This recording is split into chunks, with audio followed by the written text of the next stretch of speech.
MK Group ove godine donirat će 400.000 eura za studentske domove u Adria regiji, a 100.000 eura namijenjeno je Studentskom centru u Zagrebu. Donacija će ići Studentskom domu dr. Ante Starčević, koji će sredstva iskoristiti za kompletnu rekonstrukciju fitness dvorane i teretane. Studentski centar u Zagrebu i tvrtka MK Group zajednički su dogovorile svrhu donacije koja će, odabirom odgovarajućeg investicijskog projekta, uvažavajući želje i interese studenata, pridonijeti poboljšanju studentskog standarda. Zahvaljujem još jednom MK Group što je podržala ovaj projekt, dobrotvorni projekt donacije Studentskom centru u Zagrebu. Ova sredstva od 100.000 eura će biti namijenjena isključivo za uređenje ovog prostora, znači teretane, fitness dvorane, svlačiona i ostalih sadržaja, promjena podova, sprava, ventilacije prostora. Sa ovim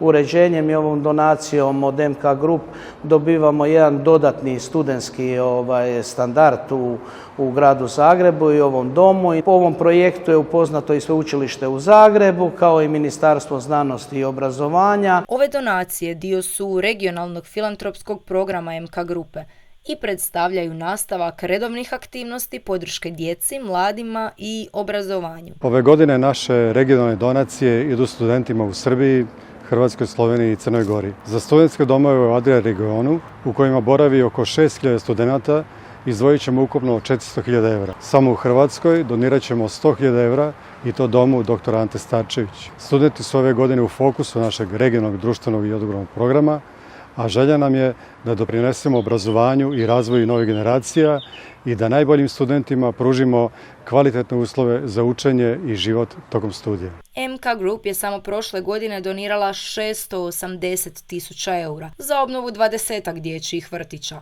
dok je u 2022. godini za 7 rodilišta izdvojila 570.000 eura, a sve u okviru programa Podrška obitelji koji kontinuirano pruža potporu djeci i mladima u Adria regiji.